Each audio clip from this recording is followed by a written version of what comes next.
Hello, my name's Catherine. Welcome to this crochet tutorial showing you how to do the crochet crab stitch. This is also known as the reverse single crochet stitch in US crochet terms, or in UK crochet terms, the reverse double crochet stitch.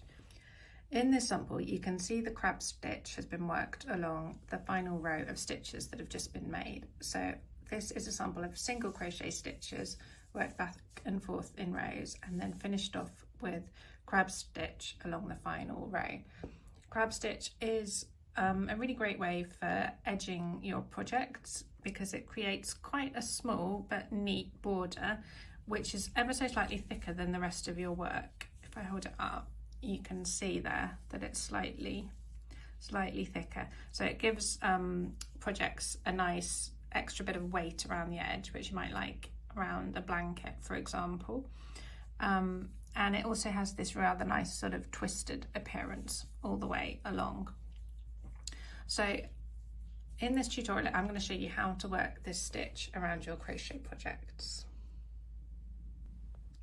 Let's go back to the final row before the crab stitch edging. Now I'm right-handed, so when I crochet from the right side of my work towards the left. If you're left-handed, then you'll crochet in the opposite direction from the left side to your right.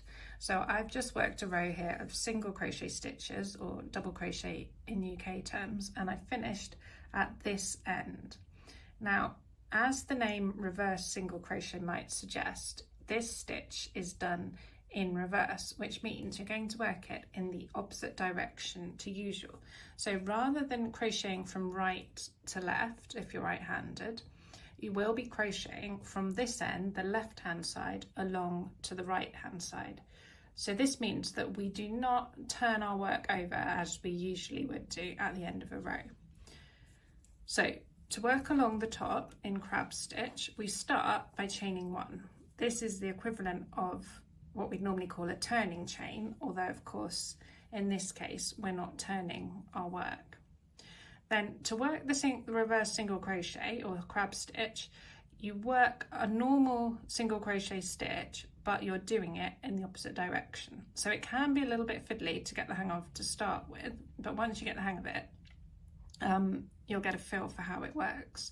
So the first stitch, we work it by inserting our hook as we would normally for a single crochet under the top two loops of the last stitch that you've just made. Wrap your yarn over your hook and pull up a loop. So you've got two loops on your hook as you would in single crochet. Wrap your yarn over your hook again and pull it through those two loops.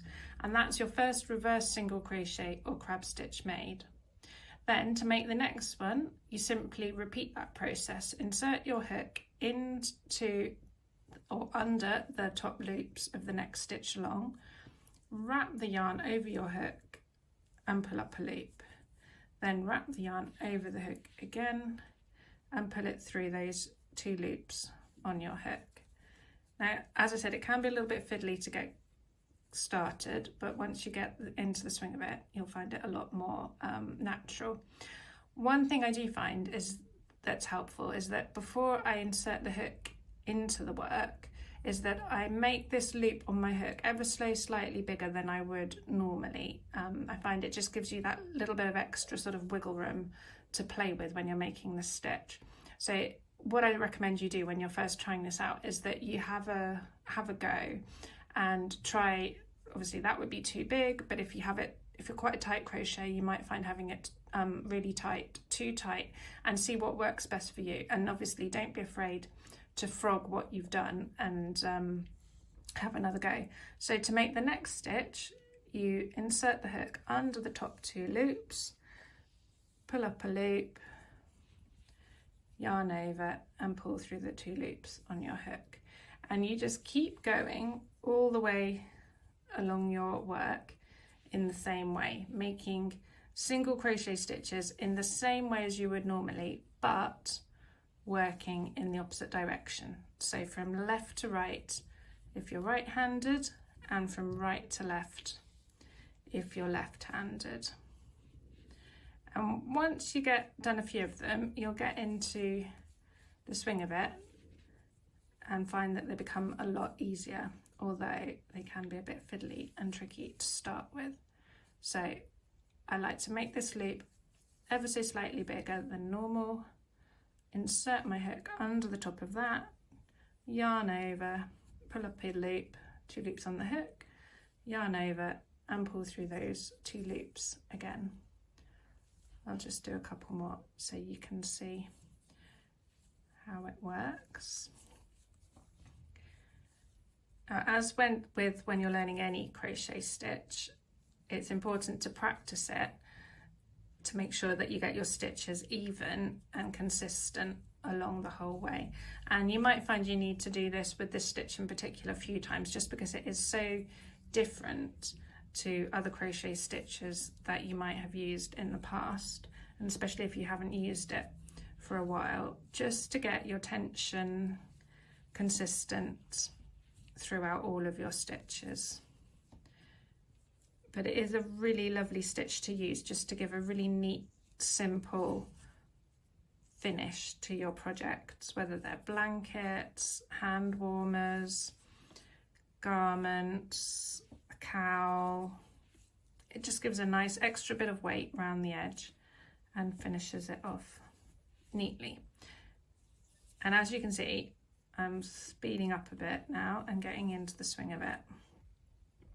And once you spoke too soon, didn't I? Once you have had a go at it too, I'm sure you'll get a feel for it as well and find that it's actually a really lovely way to finish off your projects. So I'm nearly at the end of the row now.